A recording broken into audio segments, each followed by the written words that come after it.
மாண்புமிகு பேரவைத் தலைவர் அவர்களே, நமது அரசால் பெண்கள் பயன்பெறும் வகையில் அவர்களின் முன்னேற்றத்திற்காகவும் பாதுகாப்பிற்காகவும் பல்வேறு திட்டங்கள் தீட்டப்பட்டு இதுவரை சிங்கப்பெண் சிறப்பு அதிரடிப்படை திட்டம், தாய்மாமன் தங்கமோதிர திட்டம், வெற்றி மகளிர் ஆடுகள் வளர்ப்பு திட்டம், அண்ணனின் சீர்திட்டம் போன்ற திட்டங்கள் அறிவிக்கப்பட்டு அதற்கான நிதி ஒதுக்கீடும் செய்யப்பட்டு நடைமுறைப்படுத்த நடவடிக்கைகள் மேற்கொள்ளப்பட்டு வருகிறது. மேலும் நமது அரசு மக்களின் வாழ்வாதார முன்னேற்றத்தினை முதன்மை நோக்கமாக கொண்டு வெற்றி தொலைநோக்கு திட்ட ஆவணத்தினை வெற்றி விஷன் டாக்குமெண்ட் வெளியிட்டுள்ளது. அந்த திட்ட ஆவணத்தின் அடிப்படையில் இலக்கு நிர்ணயம் செய்து பல்வேறு திட்டங்கள் அடுத்து வருகின்ற 1ஆம், 3ஆம் மற்றும் 5ஆம் ஆண்டிற்குள் நிறைவேற்றத்தக்க திட்டங்களாக வகைப்படுத்தப்பட்டுள்ளது. சிறப்பினமாக பெண்கள் பயன்பெறும் வகையில் பல்வேறு திட்டங்களுக்கு செயல் வடிவம் கொடுத்து இவ்வரசு நிறைவேற்றும்.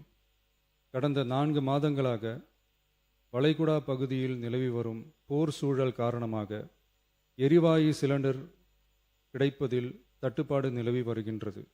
இதனால் மாற்று எரிபொருளை பயன்படுத்தி வருவதாலும் எரிவாயு சிலிண்டர் விலை உயர்வினாலும் பொதுமக்கள் தங்களது வருவாயிலிருந்து கூடுதலான தொகையினை செலவிட்டு இன்னலுக்கு ஆளாகி வருகின்றனர்.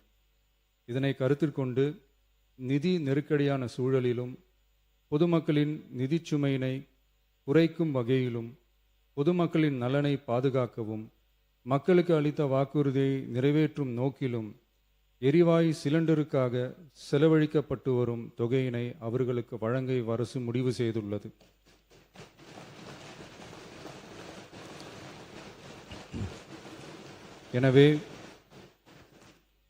எனவே குடும்பத் தலைவிகள் பயன்பெறும் வகையில் முதல் கட்டமாக அன்னபூர்ணி சூப்பர் 6 திட்டத்தில் ஆண்டிற்கு 3 விலையில்லா எரிவாயு சிலிண்டர்கள் வழங்கப்படும்.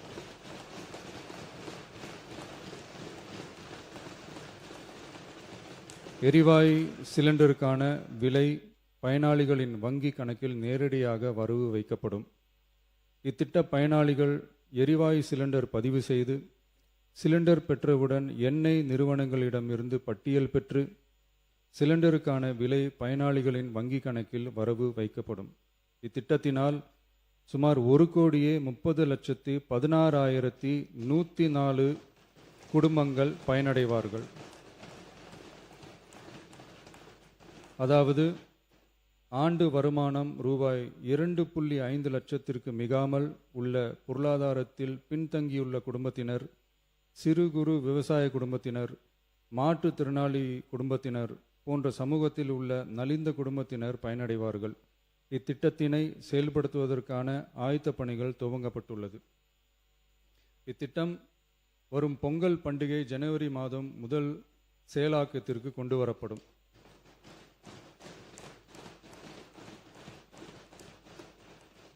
இத்திட்டத்திற்காக ஆண்டுதோறும் தோராயமாக 4000 கோடி ரூபாய் ஒதுக்கீடு செய்யப்படும் என்பதை மாண்புமிகு பேரவைத் தலைவர் வாயிலாக இந்த அவைக்கு தெரிவித்துக் கொள்ள விரும்புகிறேன்.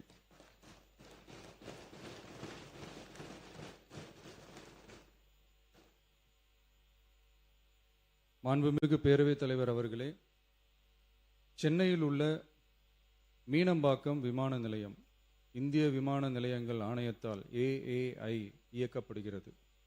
தற்போது இந்த விமான நிலையம் ஆண்டுக்கு 30 மில்லியன் பயணிகளை கையாளும் திறன் கொண்டதாக உள்ளது. வளர்ந்து வரும் சென்னை மாநகரத்தின் தேவைகளை கருத்தில் கொண்டும் பயணிகளின் வசதிகளை கருத்தில் கொண்டும் தொழில் வளர்ச்சியினை கருத்தில் கொண்டும் சரக்கு போக்குவரத்தை அதிகரிக்கும் வகையிலும் புதிய விமான நிலையம் அமைப்பதற்கான தேவை ஏற்பட்டு உள்ளது. புதிய விமான நிலையம் அமைப்பதற்கு தேர்வு செய்யப்படும் இடம் பெரிய அளவில் விவசாயிகளை பாதிக்காத வகையிலும் அதிக அளவில் குடியிருப்புகளை அகற்றாத வகையிலும் அமைய வேண்டும். ஆனால் முந்தைய அரசு விவசாயிகளை பெரிய அளவில் பாதிக்கும் வகையிலும் குடியிருப்புகளை அதிக அளவில் அகற்றும் வகையிலும் விமான நிலையத்தை அமைப்பதற்கான முயற்சிகளை மேற்கொண்டது.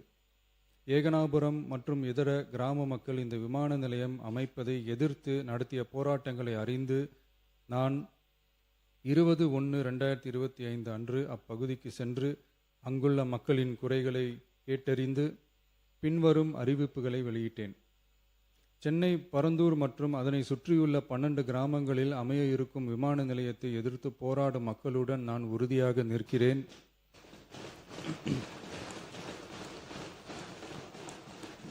நீண்ட நாட்களுக்கு மேலாக இந்த திட்டத்திற்கு எதிராக போராடி வரும் விவசாயிகளுக்கு எனது ஆதரவை தெரிவித்துக் கொள்கிறேன்.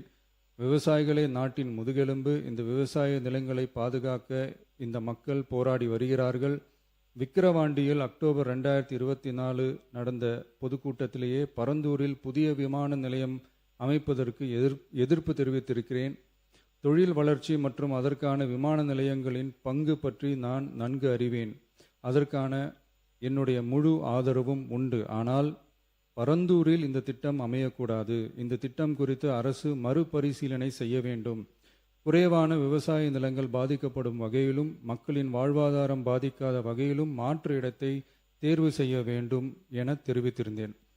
மக்கள் மத்தியிலே நான் அன்றே அறிவித்ததை நிறைவேற்றும் பொருட்டு புதிய விமான நிலையம் அமைப்பது குறித்து உயர் அதிகாரிகளிடமும் துறை வல்லுநர்களிடமும் விரிவாக ஆலோசனை நடத்தினேன். ஏற்கனவே நான் உறுதி அளித்தவாறு பரந்தூரில் புதிய விமான நிலையம் அமைக்க மேற்கொண்ட நடவடிக்கைகள் இந்த அரசால் கைவிடப்படும்.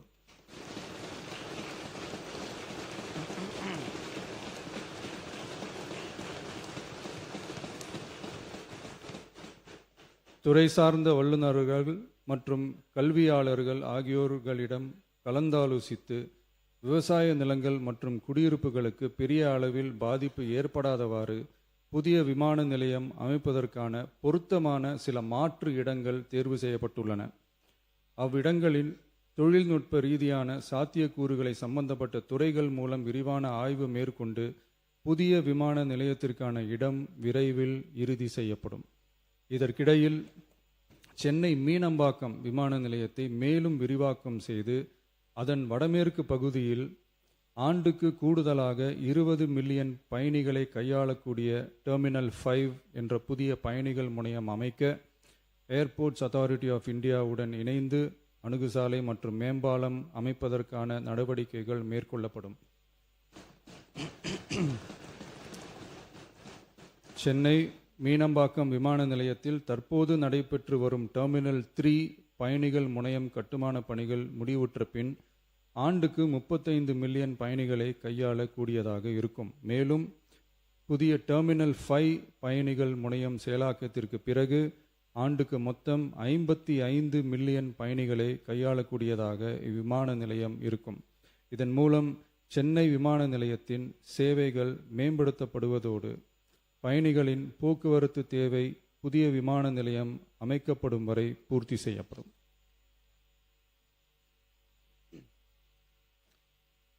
மாண்புமிகு பேரவைத் தலைவர் அவர்களே, ஒரு மாநிலத்தின் உண்மையான முன்னேற்றம் என்பது அதன் பொருளாதார வளர்ச்சியால் மட்டுமல்ல, பெண் கல்வி, வேலைவாய்ப்பு, மருத்துவம், வணிகம் மற்றும் சமூக வாழ்வின் அனைத்து தளங்களிலும் சுதந்திரமாகவும் பாதுகாப்பாகவும் பங்கேற்கும் வாய்ப்புகளாலும் அளவிடப்படுகிறது. மகளிரின் பயண சுதந்திரம் அவர்களின் பொருளாதார சுதந்திரத்திற்கும் குடும்பங்களின் முன்னேற்றத்திற்கும் அடித்தளமாக இருக்கிறது. தற்போது செயல்படுத்தப்பட்டு வரும் மகளிர் கட்டணமில்லா பயண திட்டத்தில் மாநகரம் நகர்ப்புறங்களில் சாதாரண மற்றும் மலைப்பகுதி பேருந்துகளில் 40 கிலோமீட்டர் வரை மட்டுமே பயணம் செய்ய அனுமதிக்கப்பட்டு வருகிறது. எக்ஸ்பிரஸ், எல்எஸ்எஸ், டீலக்ஸ் பேருந்துகள் மற்றும் புறநகர் பேருந்துகளில் கட்டணமில்லா பயணம் அனுமதிக்கப்படுவதில்லை. தமிழ்நாட்டின் எந்த பகுதியிலும் வசிக்கும் ஒரு மகளிரும் போக்குவரத்து கட்டணத்தால் தமது வாய்ப்புகளை இழக்கக்கூடாது என்ற சமூக நீதி சிந்தனையை இவ்வரசு முதன்மையாக கொண்டுள்ளது.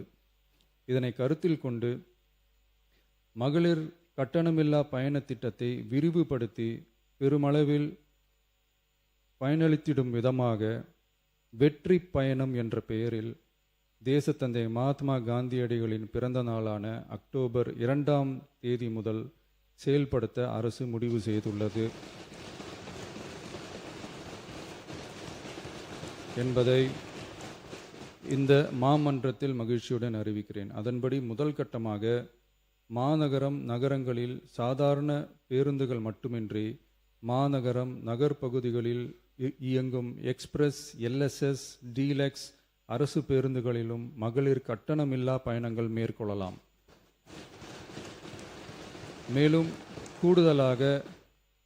மேலும் கூடுதலாக மாவட்டங்களுக்கிடையே பயணம் மேற்கொள்ள ஏதுவாக புறநகர் மற்றும் மலைப்பகுதிகளில் சாதாரண கட்டண பேருந்துகளிலும் மகளிர் கட்டணமில்லா பயணங்கள் மேற்கொள்ளலாம். இத்திட்டத்தில் பயன்பெற வருமான உச்சவரம்போ மற்றும் மேற்கொள்ள விரும்பும் பயண எண்ணிக்கையிலேயோ கட்டுப்பாடுகள் இல்லை. வெற்றி பயண திட்டம் இதர சேவைகளிலும் படிப்படியாக விரிவுபடுத்தப்படும். இதன் மூலம் மாநிலம் முழுவதும் மகளிருக்கான எளிதில் அணுகக்கூடிய பொது போக்குவரத்து வசதி பெருமளவில் கிடைக்கும். இதன் மூலம் மாணவிகள் தொலைதூரத்தில் உள்ள கல்லூரிகளுக்கு செல்லவும், பணியிடங்களுக்கு செல்லவும், மருத்துவம் மற்றும் அத்தியாவசிய சேவைகளுக்கும் கட்டணமின்றி பேருந்துகளில் பயணிக்க இயலும்.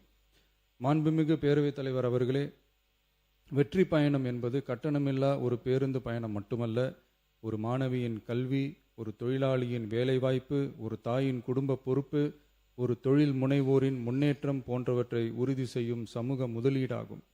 தமிழ்நாட்டின் எந்த பகுதியில் வாழ்ந்தாலும் மகளிரின் இயக்க சுதந்திரத்திற்கும் பொருளாதார முன்னேற்றத்திற்கும் அரசு உறுதுணையாக இருக்கும். இத்திட்டத்தின் கீழ் திருநரும் டிரான்ஸ்ஜெண்டர் கட்டணமில்லா பயணங்கள் மேற்கொள்ளலாம். வெற்றி பயணம்